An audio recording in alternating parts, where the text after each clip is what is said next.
原系列时钟僵尸3体创作者问答又来啦 ！Hi guys，Peter here， 欢迎收看我的频道。这次有4个系列的问答内容，与之前老规矩一样，从中筛选了一些具有价值的信息，看前谨记。这些内容或多或少存在剧透，如果介意，请立刻关闭本的视频。一些内容为听译或翻译结果，曾仅供参考，所以材料均为频道大人事项可以单独整理，让我们为其致敬点赞。首先是原系列，内容来自钢铁监控人。先是第一个问题，在第3集中，拍者也就是女监控通过平板播放画面回忆曾经发生过的事情。问到了这个黑衣白裤的人会是谁？答案是另一个监控科学家。当然，这科学家在35集没了。重新回温35集中可以看到，镜头中所出现的监控科学家有2个。仪器前的科学家在泰坦影响和击退的双重攻击前已经开始跑路并得以逃离，只有持有反舰枪的监控科学家陨没当场。那么也就是说，这个黑衣白裤的人极大可能是这名伟大的监控科学家。看起那3颜色也恰好能对上，他的研究成果甚至至今也仍在使用，可见超前的科技眼光。但我不觉得这把武器在现在还出现没有原因，也不觉得是较远战场科技落后而没有淘汰。在最新77集第1部分中展示的天文飞机的头内部有着另外可活动的东西，兴许该武器与之有关。画面我就不放了。虽说之前这把武器对天文方的单位使用过，并没有机人厕所那样命中后瘫痪，但由于其合上了头盔，仅产生了一丝麻痹效果。光看脚脚的话，像是机人厕所的脚脚，但肯定不是机人厕所，因为那是外附的，而这个是内含其中，可能是另一种生命体。我们已知的是天文单位的特性是皮糙肉厚，半天打不死，坦度10分的高。我想这都得力于其有着更高的进化程度，他们的头部不同于厕所的头是人类转化而来，倒像是个独立的。从其张开巨口朝拍者，仍然是隐约的看到口腔中有着像是吞噬或异形啥的类似的带刺圆嘴，不知道咋形容，总之10分的毛骨悚然。除了能印证这可能是属于外星生物外，其顽强的生命难以抹除的特征更加具象化。只要不摧毁到底，那么可能就会无止境的卷土重来。细致想来，天文方有着这样的躯体优势，自然就不屑于依托于厕所那一套的感染转化。人类在完成转化后不会逆转，纵使音响人导风歌曲也不会做到，在已被感染后只会往更好的方向进化。所以这使得目前看起来天文方确实完全不关心人类的存亡问题，反而每次都优先解决人类。这样一看，倒像是阻止厕所对人类实行转化充实军力似的。因为在天文方眼里，得以转化后显然变得更强了，而不再是纯正的肉体之躯那样脆弱。天文方目前已经占领诸多信心，征服地球的路才刚刚开始，但他们也不是没有计划的。他们需要实现了分析联盟与厕所的战争，从而了解双方的实力分布以及秘密的东西，所以早早的就已经在观察联盟与厕所。天文方部分成员一度还协助过厕所方，虽说这点在60集和70集相继出现了转折，但其中究竟发生了什么，以及基托特与飞碟厕所谈论过什么，还有为什么背叛等等等等，纵使我们的想法再多，说的如何有理有据天花乱坠，但未及正式解惑的问题就依然是未知的。这副本表示会在79集揭示大量的线索信息，虽说看具体数字近在咫尺，但按照发布的速度来看，距离肯定还是不短的，届时再看吧。面对这些天文方的强者，联盟与厕所不得不抱团取暖。目前的表现看起来他们正在磨合合作，势在必行。不过在24季新增片段中，他们电视怎么看都很难与基推的合作。不光如此，电视阵营的人心直口快，毫不掩饰的表达自己。在近期电视人的作为使得监控人不满，而在此之前无论电视人怎么说都没事儿，但这次在电视人看来，真正的表达出了一个联盟成员的价值不如天文残骸。虽说这是为了最终的胜利，但对队友如此的话，那对厕所的合作又会怎样呢？他们会不会改变主意，或是再给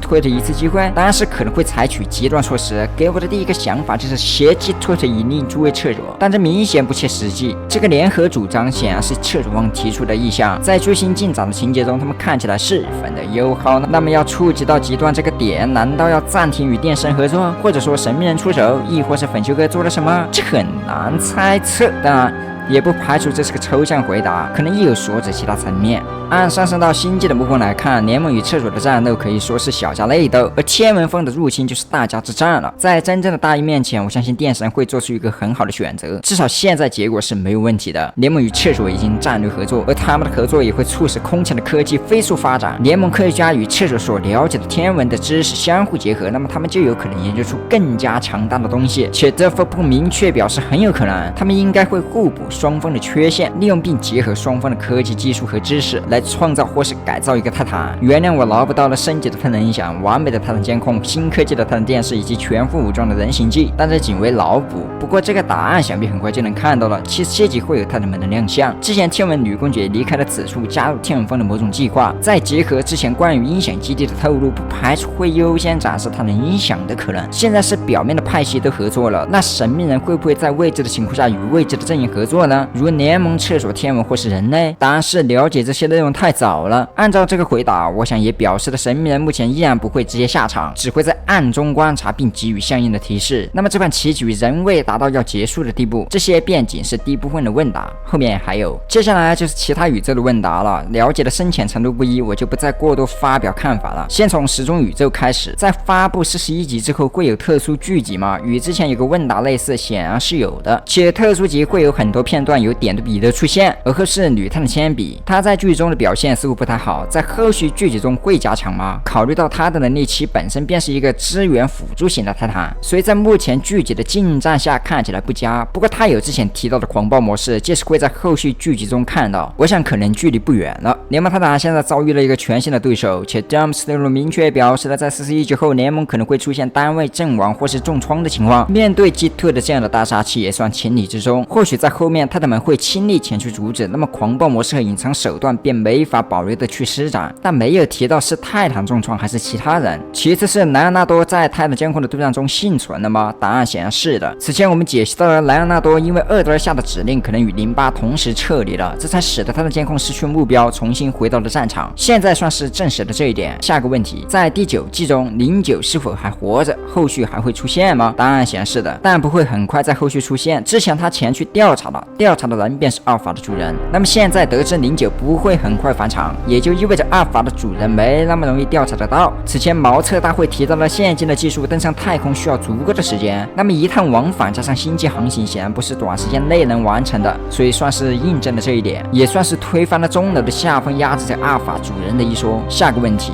点都比所指的法尔是否知道点都比正在与外星阵营合作，或者说点都比向他撒谎了？这个问题对于铅笔艺术家来说并不是100%确定是否撒谎，但点都比可能会试图说服铅笔艺术家加入外星阵营。那么这样的话，点都比可能就像降临派了，希望他早逝。下个问题，阿尔法为什么不在钻头阵营覆灭前派出反泰坦？因为阿尔法必须谨慎使用自己的王牌，他当时不确定时钟阵营是否修好了泰坦时钟，所以想在不使用反泰坦的情况提前清理时钟阵营，于是就发生了27集中入侵时钟基地事件，属于是保留了实力的同时再利用了泰坦钻头。除此之外，39集中未来时钟曾提到了不同级别强度的时间之力，那么这个级别一共有多少种？5种。所以如我们之前推测一样，未来时钟的实力依然远不止如此，后续仍有更多的特殊级，或许未来时钟还会继续展示，我们接着再看。另外，泰坦时钟在第4集带走的击退的是假的，11集的磁异厕所已经死亡，最新出现的可能是克隆体。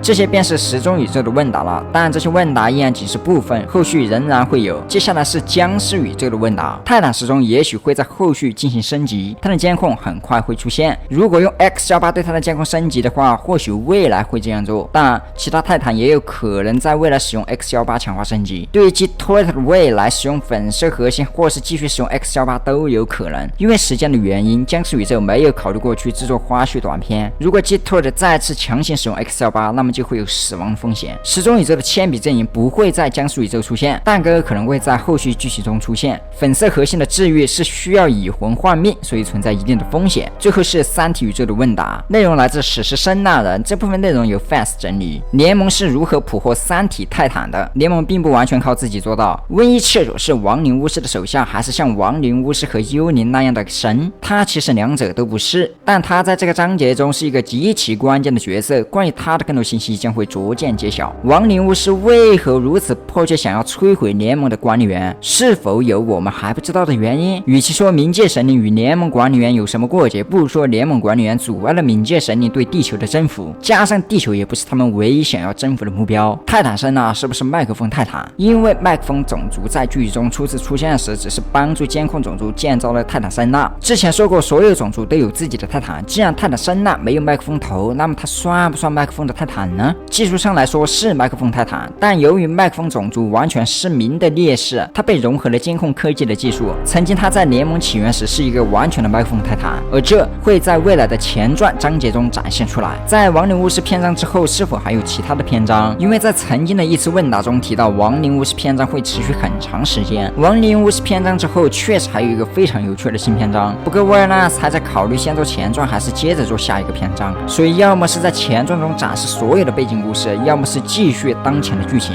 另外，威尔纳斯觉得它称为冥界篇章更合适，因为幽灵的地位和亡灵巫师相同。这便是精选的问题内容了，但这些全部内容仅供参考，创作者随时可能会改变想法，以最终实际为准。好了，本期的视频内容到这了，如果你喜欢的话，记得不要忘记点赞关注。我是P3，我们下个视频再见。